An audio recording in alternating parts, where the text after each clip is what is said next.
안녕하세요. 분주한 일상 속에서 잠시 멈추어 우리 마음속 가장 깊은 곳에서 들려오는 고요한 속삭임에 귀 기울여 본 적이 있으신가요? 오늘 우리는 성령께서 우리에게 말씀하시는 방식, 그리고 그 음성을 통해 우리의 삶이 어떻게 변화될 수 있는지에 대한 놀라운 이야기들을 나누고자 합니다. 이 깊고 은혜로운 이야기 속으로 들어가기 전에 잠시 시간을 내어주시길 부탁드립니다. 만약 오늘 나누는 이 메시지가 누군가에게 희망과 위로가 될 수 있다고 생각하신다면 이 영상을 공유하여 빛을 전하는 축복의 통로가 되어주시길 바랍니다. 또한 구독과 좋아요를 통해 저희가 계속해서 귀한 콘텐츠를 만드는데 큰 힘을 실어주실 수 있습니다. 여러분이 이 말씀을 듣는 모든 순간에 하나님의 크신 은혜가 함께하기를 기도합니다. 성령의 주된 언어는 환상과 꿈이라고 합니다. 그런데 환상과 꿈, 이 두 가지 모두 그림이라는 사실을 눈치채셨나요? 성령께서 여러분의 마음에 떠올려 주시는 그 그림들에 깨어 있으십시오. 특히 중요한 회의에 들어가기 전, 면접을 보러 가기 전, 혹은 자녀와 대화를 나누기 전에 성령께서는 우리에게 필요한 것들을 기억나게 하십니다. 때로 우리는 하나님께 이렇게 묻습니다. 하나님, 왜 더 큰 소리로 말씀해 주시지 않나요? 당신의 음성을 똑똑히 듣고 싶습니다. 하지만 귀를 기울여 보면 주님은 이렇게 속삭이실 겁니다.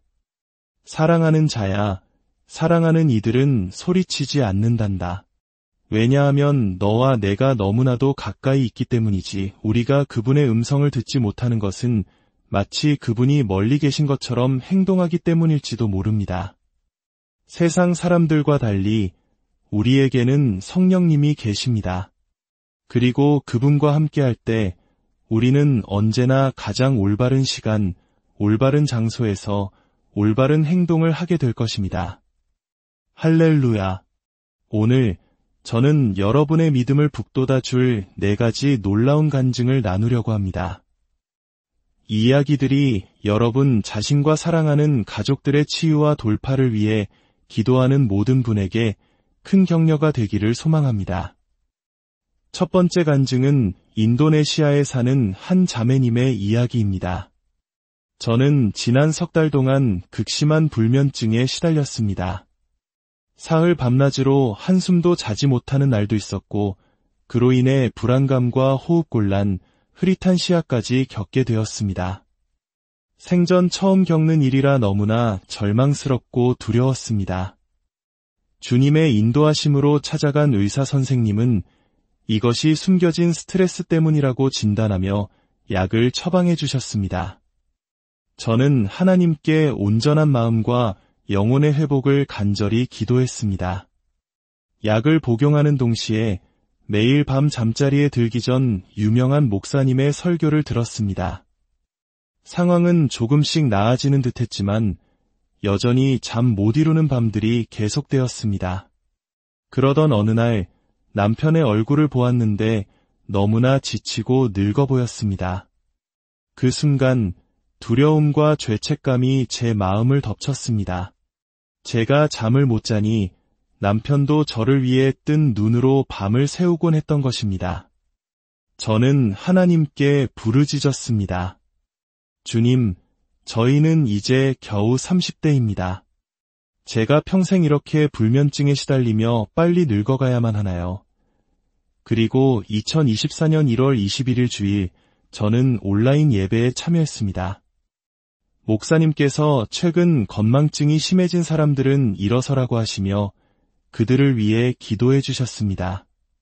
저 또한 최근 기억력이 나빠져서 자리에서 일어났습니다. 그때 목사님께서 시편 92편 12절에서 15절 말씀을 인용하셨습니다. 그 말씀을 듣는 순간 눈물이 쉴 새 없이 흘러내렸고 따뜻한 기운이 제 마음을 감쌌습니다.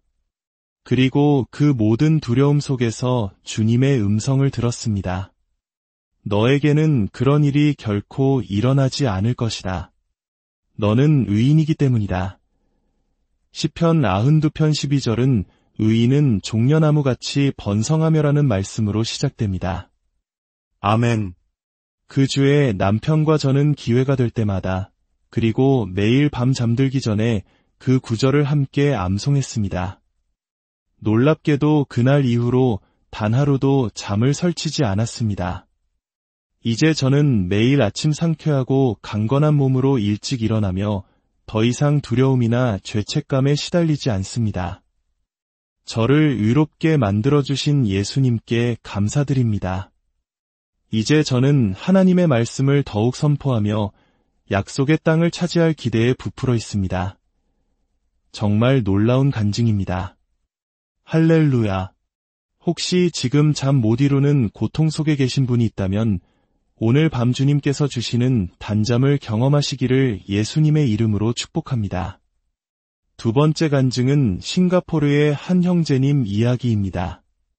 최근 저는 왼쪽 무릎에 날카로운 통증을 느꼈고 움직일 때마다 뚝뚝거리는 소리가 나서 무척 신경이 쓰였습니다. 게다가 허리 통증까지 겪고 있었습니다. 부활주일, 목사님께서 치유의 은사를 베푸시는 시간에 특별히 무릎 질환에 대해 언급하셨습니다. 저는 자리에 앉은 채로 왼쪽 다리를 위아래로 움직여 보았는데 통증이 사라진 것을 깨달았습니다. 하지만 하나님의 은혜는 거기서 멈추지 않았습니다. 예배 후 소그룹 모임에서 점심 식사를 하던 중 허리 통증마저 완전히 사라졌다는 것을 알게 되었습니다. 예수님께서 저를 사랑하시기 때문에 치유받았음을 믿습니다. 모든 영광을 예수님께 드립니다. 아름다운 간증입니다. 예배 후 소그룹 식사 시간에 허리 통증이 사라졌다는 점이 인상 깊네요. 주님께서는 어떤 방식으로든 우리를 치유하십니다. 아멘. 세 번째 간증은 캐나다의 자매님으로부터 왔습니다. 석 달 전 저는 직장에서 일하다가 오른쪽 팔을 다쳤고 한 달 전에는 등 근육까지 삐끗했습니다. 그 결과 오른쪽 팔로는 문을 여는 것조차 힘들 정도로 아무것도 들 수 없게 되었습니다.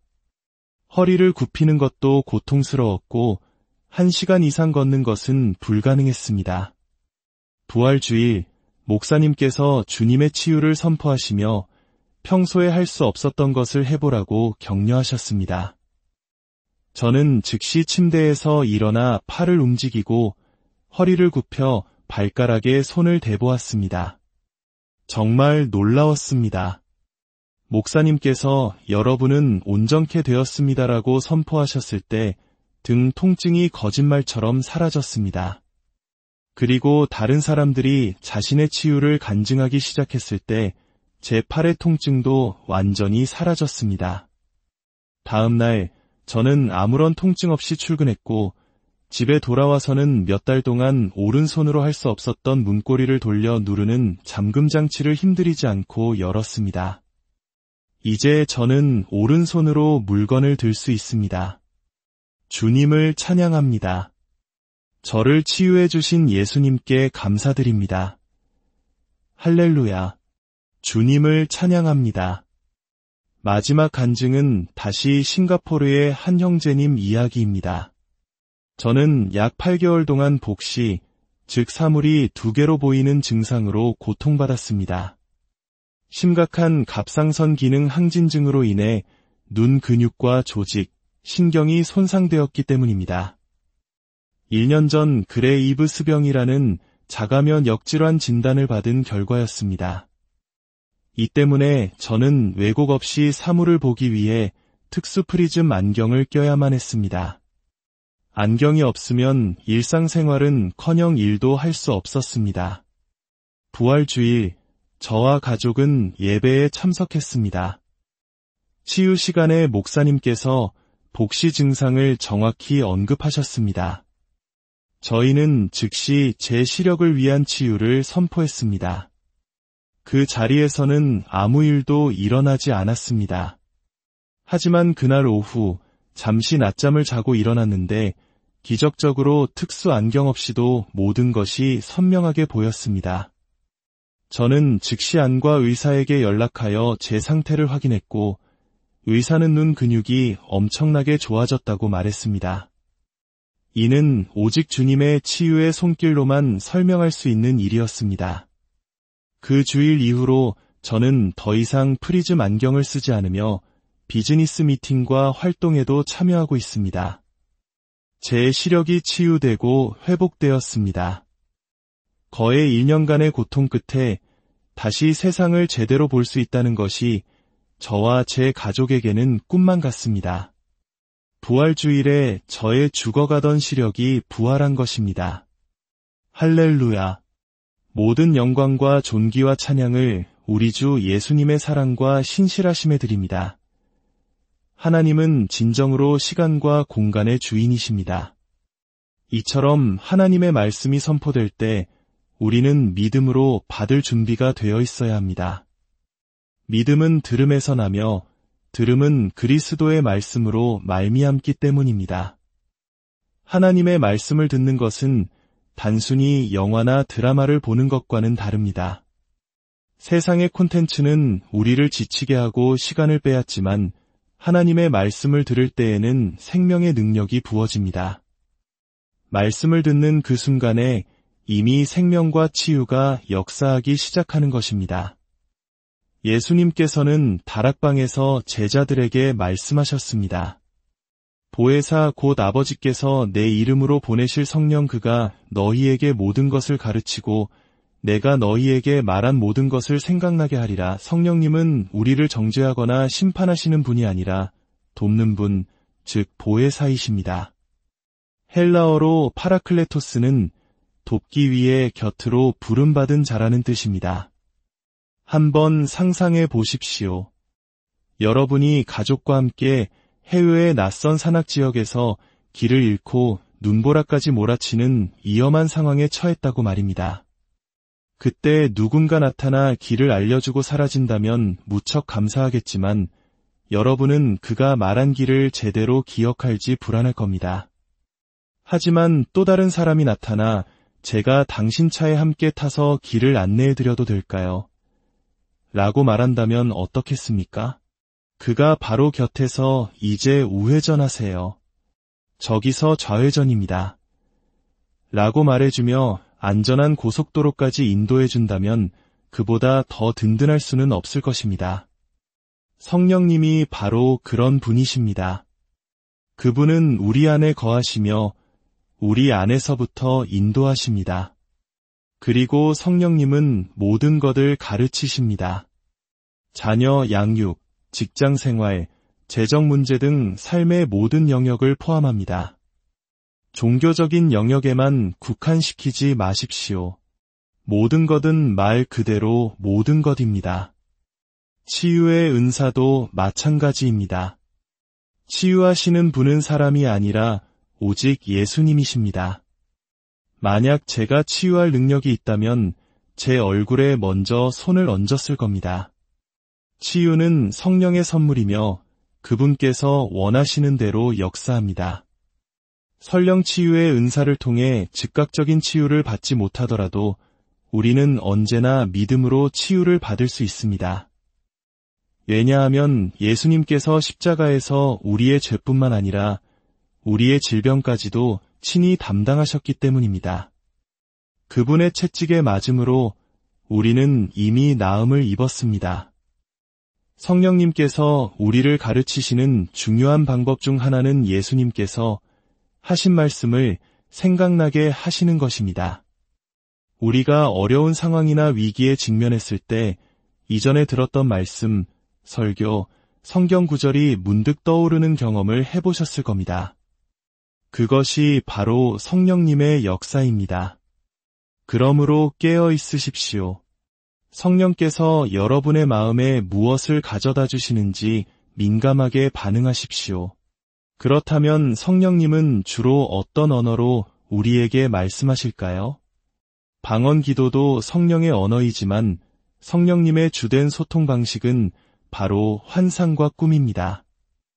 사도행전에서 베드로는 요엘 선지자의 말을 인용하여 말세에 내가 내 영을 모든 육체에 부어 주리니 너희의 자녀들은 예언할 것이요 너희의 젊은이들은 환상을 보고 너희의 늙은이들은 꿈을 꾸리라고 선포했습니다. 여기서 중요한 것은 환상과 꿈이 모두 그림이라는 점입니다.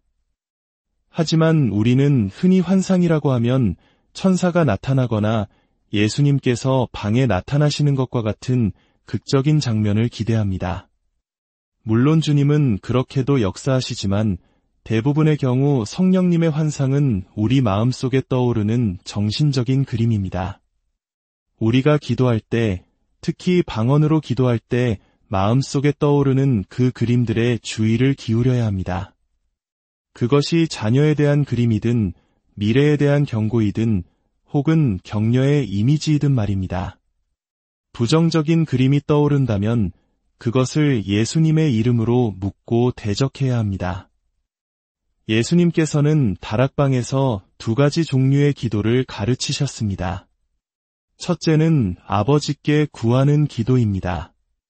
지금까지는 너희가 내 이름으로 아무것도 구하지 아니하였으나 구하라 그리하면 받으리니 너희 기쁨이 충만하리라. 우리가 예수님의 이름으로 구할 때 하나님 아버지는 우리를 보시는 것이 아니라 마치 예수님께서 직접 구하시는 것처럼 들으십니다. 우리는 우리의 공로가 아닌 예수님의 공로로 서기 때문입니다. 둘째는 예수님의 이름으로 명령하는 기도입니다. 예수님께서는 내 이름으로 무엇이든지 내게 구하면 내가 행하리라고 말씀하셨습니다. 여기서 구하다는 헬라어는 명령하다 또는 요구하다는 의미도 포함합니다. 이것은 하나님께 명령하는 것이 아니라 우리를 가로막는 질병, 문제, 어둠의 세력을 향해 예수님의 권세로 명령하는 것입니다. 여러분의 자녀가 열이 날 때 하나님 제발 고쳐주세요 라고 기도할 수도 있지만 더 나아가 예수 그리스도의 이름으로 명하노니 이 열은 떠나갈지어다 라고 권세를 사용하여 선포할 수 있습니다. 그때 내가 행하리라고 약속하신 분은 바로 예수님이십니다. 우리는 영적 전쟁 가운데 있음을 잊지 말아야 합니다. 우리의 싸움은 혈과 육에 대한 것이 아니요 하늘에 있는 악한 영들에 대함입니다. 교통경찰이 작은 몸으로 거대한 트럭을 멈출 수 있는 것은 그의 개인적인 힘이 아니라 그가 대표하는 국가의 권위 때문입니다. 마찬가지로 우리가 예수님의 이름으로 설 때 하늘의 모든 권세가 우리 뒤에 있습니다. 그렇다면 언제 구하고 언제 명령해야 할까요? 지혜와 같은 것은 하나님께 구해야 합니다. 마귀가 우리의 지혜를 쥐고 있는 것이 아니기 때문입니다. 그러나 질병이나 영적인 공격과 같은 것은 예수님의 이름으로 꾸짖고 명령해야 합니다. 하나님의 말씀을 더 깊이 알아갈수록 우리는 언제 구하고 언제 명령해야 하는지를 더 분명히 알게 될 것입니다. 성령님은 또한 평안을 통해 우리를 인도하십니다. 예수님께서는 평안을 너희에게 끼치노니 곧 나의 평안을 너희에게 주노라. 내가 너희에게 주는 것은 세상이 주는 것과 같지 아니하니라. 너희는 마음에 근심하지도 말고 두려워하지도 말라고 하셨습니다. 세상이 주는 평안은 스파나 마사지를 받을 때처럼 일시적이고 조건적입니다. 하지만 예수님이 주시는 평안, 히브리어로 살롬은 모든 상황을 초월하는 온전함, 건강, 형통을 의미합니다. 여러분의 마음속 평안이 깨질 때 그것은 성령님께서 보내시는 신호입니다. 어떤 결정을 앞두고 마음에 평안이 없다면 멈추십시오. 어떤 관계 속에서 평안을 잃어버렸다면 점검해 보십시오. 골로새서 3장 15절은 그리스도의 평강이 너희 마음을 주장하게 하라고 말씀합니다. 여기서 주장하다는 헬라어는 경기에서 심판의 역할을 한다는 뜻입니다. 즉, 하나님의 평안이 우리 삶의 모든 결정에서 안전 또는 위험 신호를 보내는 심판이 되게 하라는 것입니다. 하나님의 음성은 지진이나 불, 폭풍처럼 거대하고 이압적으로 다가오지 않습니다. 엘리야에게 그러셨듯이 하나님은 세미한 소리, 즉 부드러운 속삭임으로 찾아오십니다. 연인들이 가까이서 속삭이듯 성령님은 우리 가장 깊은 곳에 거하시며 부드럽게 말씀하십니다. 우리가 그 음성을 듣지 못하는 이유는 너무 시끄러운 세상의 소리와 우리 마음 속의 혼란 때문일 수 있습니다. 마귀는 우리의 마음에 음란하고 부정적이며 우울한 그림들을 심어 성령의 공간을 빼앗으려 합니다. 그럴 때 우리는 성경에 기록된 하나님의 그림들로 마음을 채워야 합니다. 시편 한 편의 말씀처럼 그는 시냇가에 심은 나무가 철을 따라 열매를 맺으며 그 잎사귀가 마르지 아니함 같으니 그가 하는 모든 일이 다 형통하리로다 라는 그림을 마음에 품으십시오. 여러분이 바로 그 사람입니다. 여러분은 마르지 않는 공급의 강가에 심겨진 나무입니다. 제가 이 메시지를 준비하며 기도하는 중에 한 꿈을 꾸었습니다. 꿈에서 저는 우리 교회 성도들이 거대한 건물에 함께 있는 것을 보았습니다. 저는 발코니에서 밖을 내다보고 있었는데 멀리서 구름 기둥 하나가 천천히 다가오는 것이 보였습니다. 구름 기둥이 점점 가까워지자 그 아래에 대제사장의 옷을 입으신 분이 계신 것을 보았습니다. 바로 우리 주 예수님이셨습니다. 제가 그분을 알아본 순간 그분은 믿을 수 없이 빠른 속도로 우리 건물을 향해 걸어 들어오셨습니다. 저는 꿈속에서 영상을 너무 빨리 돌리지 마세요. 속도를 늦춰주세요. 라고 외칠 정도였습니다. 잠에서 깨어났을 때 저는 하나님께서 이 꿈을 통해 말씀하고 계심을 깨달았습니다. 과거에 오랜 시간이 걸렸던 일들이 이제 마지막 때에는 가속화되어 일어날 것이라는 메시지였습니다. 예수님께서는 여러 번 보라 내가 속히 오리니라고 말씀하셨습니다. 여기서 속히는 시간의 개념뿐만 아니라 갑자기 예기치 않게라는 의미를 담고 있습니다. 주님의 재림은 그렇게 갑작스럽고 빠르게 임할 것입니다. 물론 모든 꿈이 하나님으로부터 오는 것은 아닙니다. 때로는 어젯밤에 먹은 야식 때문에 꾸는 꿈도 있습니다. 하지만 부정적이거나 비극적인 꿈을 꾸었다면 깨어난 즉시 예수님의 이름으로 그 꿈을 묵노라고 선포하십시오. 우리는 우리 입의 말에 담긴 권세를 사용해야 합니다. 예수님께서는 무화 과나무를 저주하셨고 폭풍을 꾸짖으셨으며 귀신들을 내쫓으셨습니다. 우리도 질병을 향해 말하고 문제들을 향해 명령하며 우리 삶에 하나님의 축복을 선포해야 합니다. 성령님의 인도하심은 때로는 평안의 부재로 나타납니다. 어떤 투자 제안을 받았을 때 그 사람이 아무리 그럴듯한 말로 설득해도 마음속 깊은 곳에 평안이 없다면 그것은 성령님의 멈춤 신호입니다. 특히 하나님의 이름을 내세워 여러분을 조종하려는 사람을 경계하십시오. 신약시대의 예언은 구약시대처럼 방향을 지시하는 것이 아니라 이미 여러분의 마음에 주신 하나님의 뜻을 확증하는 역할을 합니다. 왜냐하면 이제 성령께서 모든 믿는 자 안에 거하시기 때문입니다. 우리는 모두 주님의 음성을 들을 수 있습니다. 중요한 회의에 들어가기 전, 어려운 대화를 시작하기 전 이렇게 기도하십시오.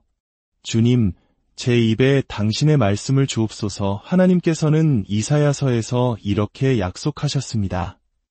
내 영과 내 입에 둔 내 말이 이제부터 영원토록 내 입에서와 내 후손의 입에서와 내 후손의 후손의 입에서 떠나지 아니하리라. 하나님께서 주시는 입과 지혜는 어떤 대적도 능히 당하거나 반박할 수 없을 것입니다.